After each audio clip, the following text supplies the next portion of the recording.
Do you believe that AI should be used in healthcare? Is there a fear that AI will replace a lot of the work that physicians or healthcare marketers or business folks that are doing today? In my opinion, it's inevitable. So let's embrace it. There are things that we got to make sure that we learn from it and utilize. And I feel certainly there are things to be feared upon because we don't know much yet as to what shape it's going to take. I mean, this conference is about marketers, so we could use that and leverage that to provide better service for our consumers. And that's all about making a brand that supports that consumer to get what they need at the right time. And then physicians and nurses with clinical researches that could be automated. Mm-hmm. So there are several areas that I think healthcare can benefit.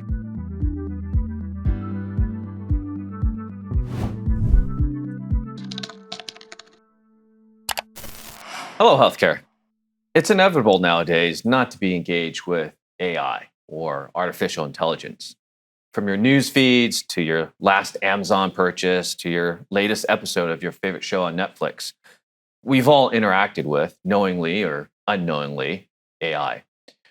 And AI has been used for at least a decade in healthcare on the clinical side, from physician dictation to image processing to assisting with patient diagnosis.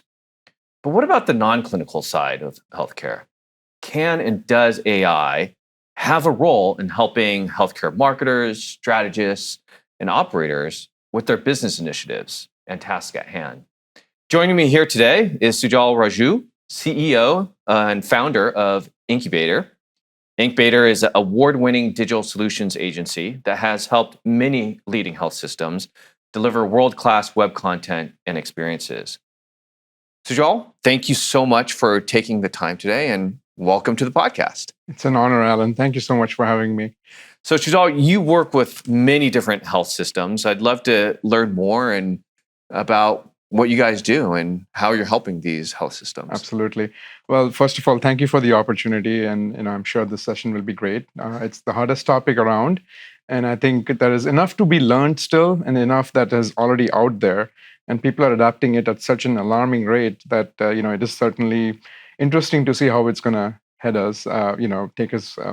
For us, Enqbator, we have been working with especially healthcare clients for over 2 decades now, and working with them on their web initiatives initially. Then it went to the mobile, and then mobile apps, and now mostly all digital is mostly mobile because everyone has gadgets and things that are talking to each other, especially with the autonomous cars, all the other things at your house or even at offices, or in this case, the health systems, right? Everything is interacting with you, coming from wayfinding and things like that.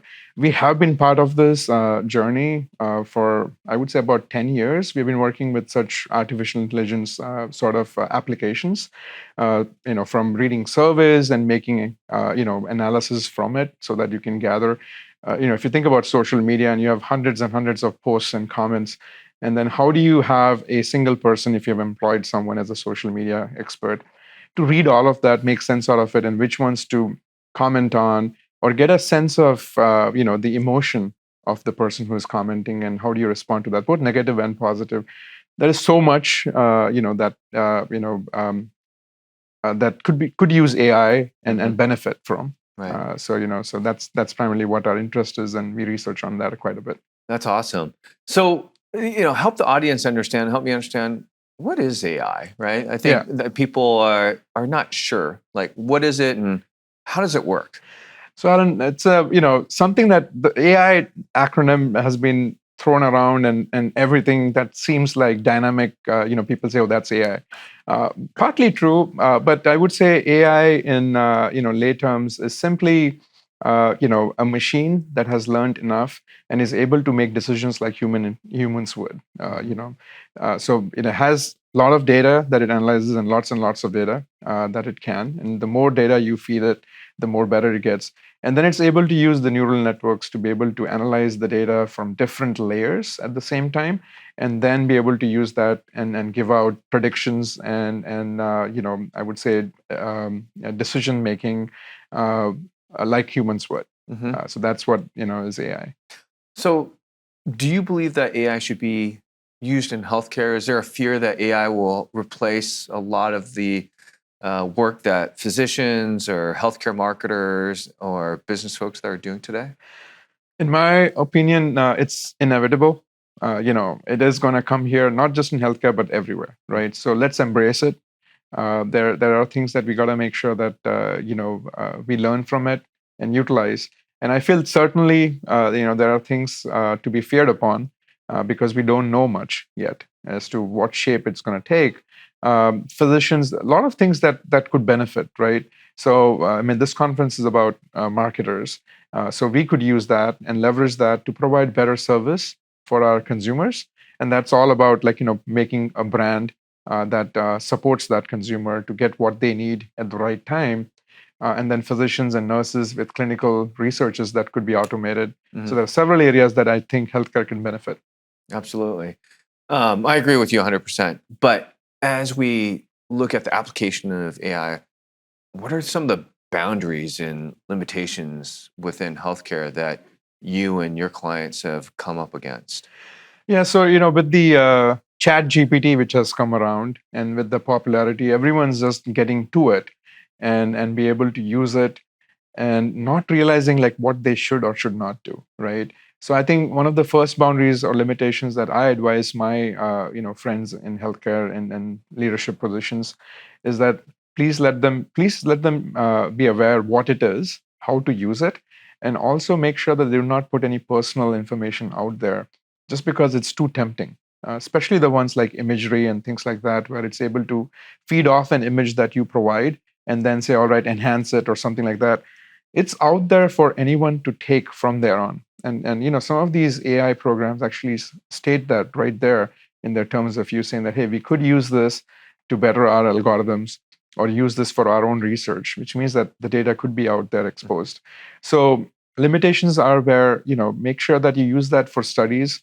If possible, employ that artificial intelligence systems within your system so that the boundaries are set so that that data is not going outside, but you're able to feed that from the data within, and then you're also able to get the research out of it or analysis out of it within the system, so it's not exposed to the outside.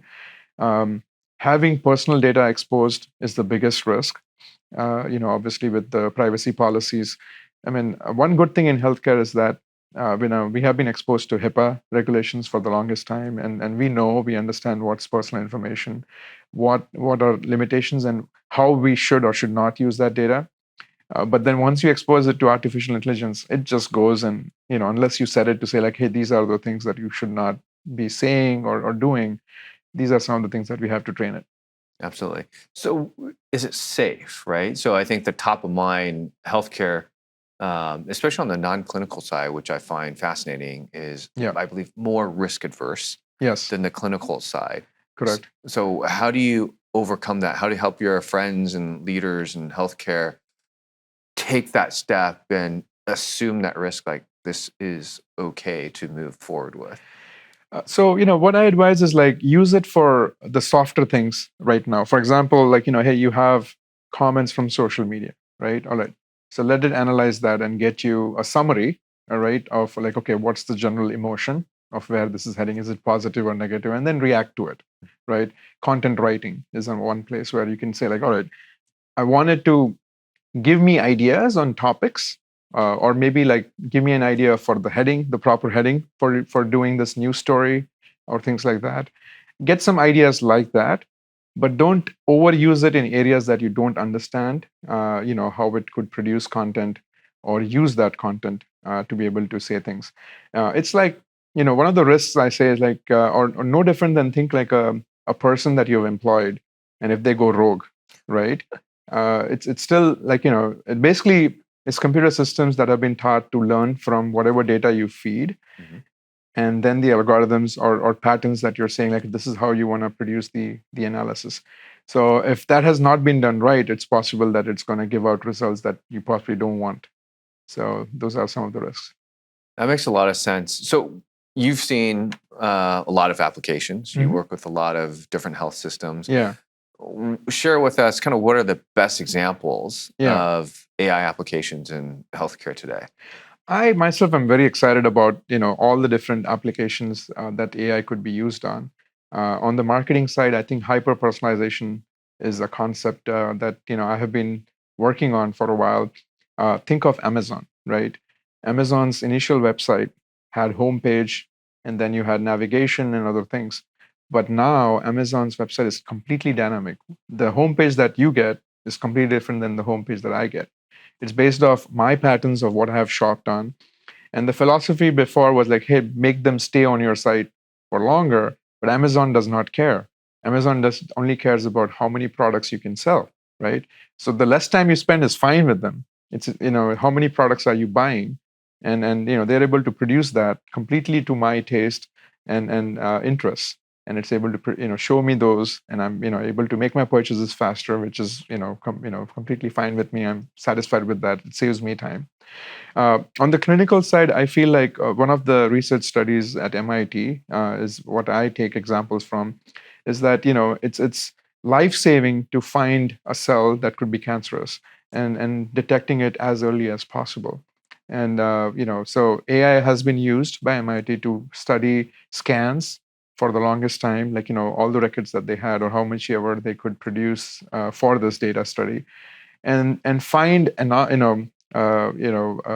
sort of like a pattern or data results, which would show like, hey, this cell should be looked at, and that's life saving, because what could be analyzed as a cancerous cell months from now could move that patient into more of a danger zone, and then they require chemotherapy and other things. Whereas if you were able to detect that cell months ahead or years ahead, then you could take care of it in early stages, and possibly cause a lot of healthcare, I would say, benefit from these patients having healthier lifestyle and things like that, that could avoid the chemotherapies and other advanced treatments.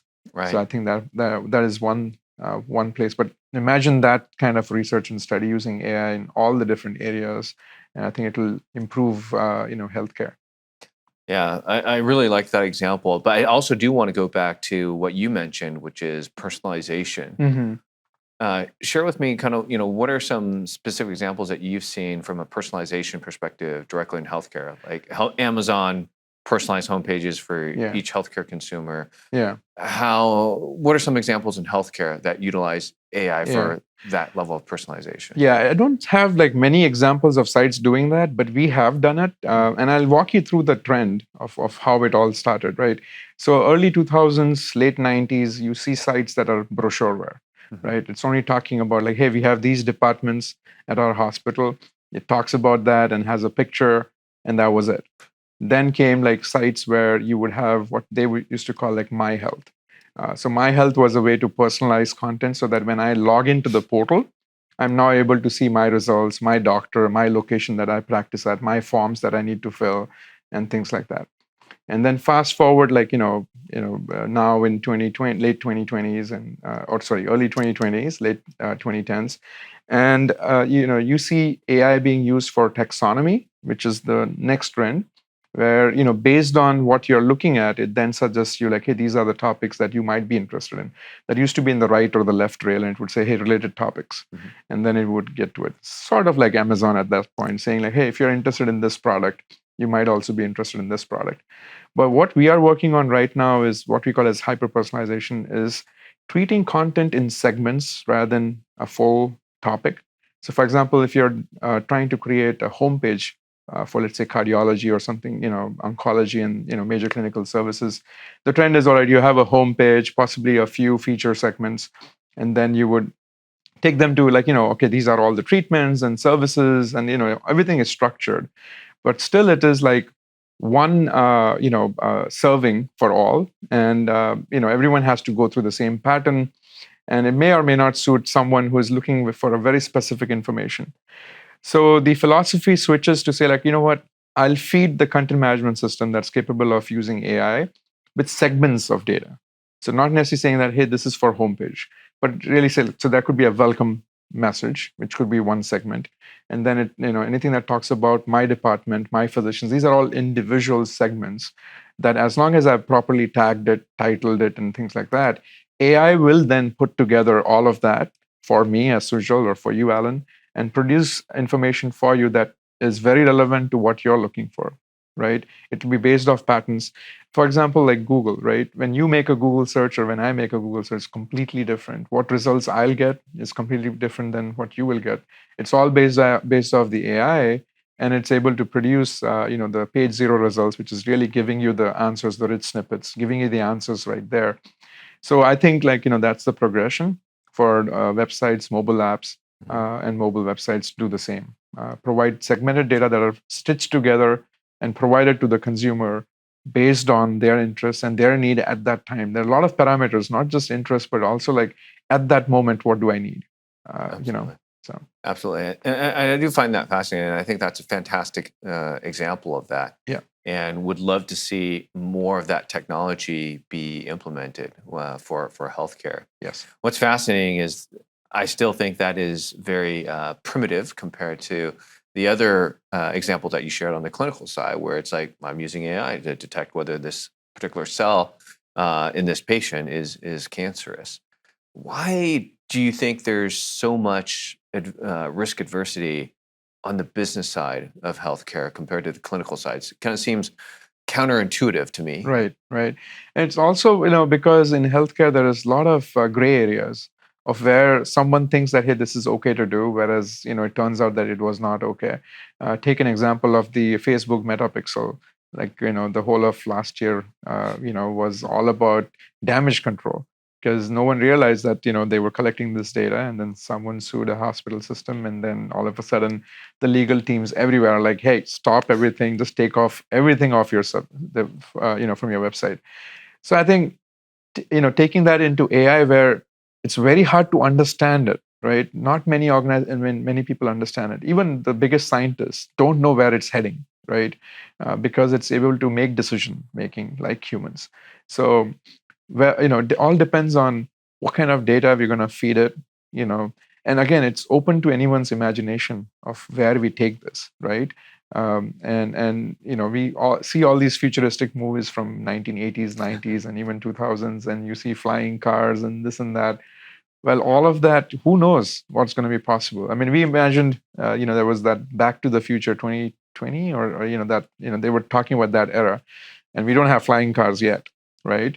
But it's accelerating at a much faster rate than we anticipated. As soon as OpenAI became accessible through ChatGPT, because this is the first time, or one of the first times, where you now had a user interface to interact with AI. AI has been around and been advanced for the longest time, but this time it was made accessible through a user interface, which people could now access, and people are using it with plugins and other things to put in a lot of applications, and it's going to be fascinating to see what those will come out.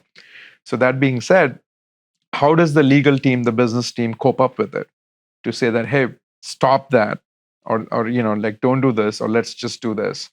That's the hardest part. That's going to happen.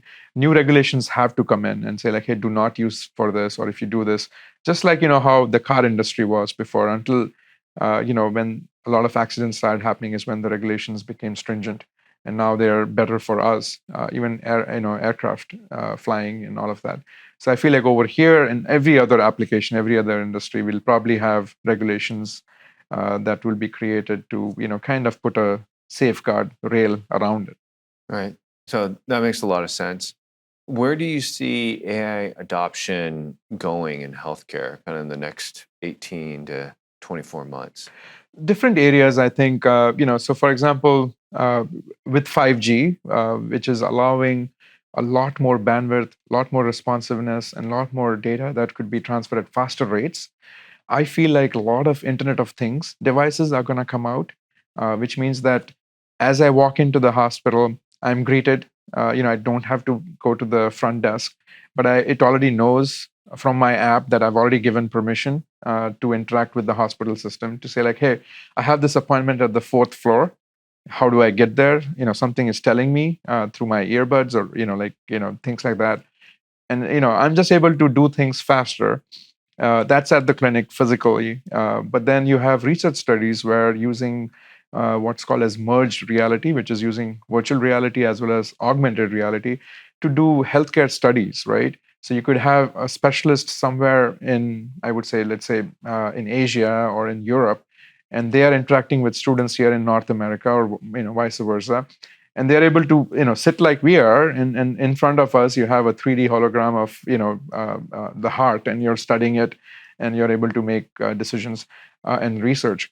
Similarly, robotic surgeries could be happening remotely. A specialist from New York could do a surgery back in Australia, let's say, and they're able to do that, whereas other assisting physicians or robots are helping with that. So it could be life-saving, right? In marketing side, hyper-personalization is one of the things. The other would be providing data or e-commerce applications or sign-ups, and that could happen online, not just on social media, but on your own website. How does that work out? Don't know yet. But we all know that consumers are demanding it, right? Look at how popular the electric cars have become. Look at how popular our home appliances have become that are AI based, right? So if you have running out of milk, the refrigerator is already talking to your shopping list and telling like, okay, these are the things that are running out. And then when you go to the grocery store or something, either they already have put everything together and ready for you to pick up, or you enter the grocery store and it's telling you like, okay, all the items in this store is at these locations, so it's giving you the best path to pick them up, and then you check out, right? So similar experiences could be found in healthcare, like where you come in, come out, your pre-op and post-op, so treatments could look different and individualized, personalized for you, right? Because what physical therapy session could look like for someone may not be the best for someone else, because they could have some other problems, like they could have had a total knee replacement surgery done a couple of years ago, and now the hip replacement. So how does that look? It looks different than someone who is it's their first surgery. So lots and lots of areas that's going to change. Yeah, absolutely. And I think for healthcare, they don't have to look very far, because AI is actually already part of all our lives as healthcare consumers already. I know with my health system, day before my appointment, I'll get an appointment reminder. Once I walk in onto campus, there's the mobile check-in, which is really cool. The airline industry has had that for a very long time. Correct. Right, and healthcare is just adopting it now. So I think there's a lot of potential, a lot of examples, a lot of inspiration outside of healthcare that healthcare can turn to leverage that technology. Sujal, it's been an amazing conversation. I really enjoyed this overview, and I think you've painted a really good perspective in terms of how AI can be applied in healthcare, especially on the non-clinical side. Thank you so much for that. I'm sure many in the audience probably have a million more questions on technology and AI and how they can start adopting that. What's the best way for folks to kind of get a hold of you to continue the conversation? So you can find us on LinkedIn. My profile, it's LinkedIn/Sujal Raju is one of that. Our website, Enqbator.com. We would love to hear from you. We are actually already working on a couple of research projects with some major health systems. And we would love to hear what's your unique need, and work with partners that I have in the industry that I've worked with a lot of years. So we are certainly interested in knowing what your needs are, and I would love to work with you. Wonderful. Sujal, thank you so much again. For those of you in the audience, this is just the tip of the iceberg when we're talking about AI. And one thing that I agree 200% with what Sujal said is we must embrace it. It's coming, it's here. Let's understand it better and how it can help us in our everyday lives. So do reach out to Sujal on LinkedIn or Enqbator.com. And until next time, hello. Thank you so much, Alan. Appreciate it. If you want more of the latest from healthcare's thought leaders, subscribe using the button below. Or you can visit hellohealthcare.com to get updates directly in your email.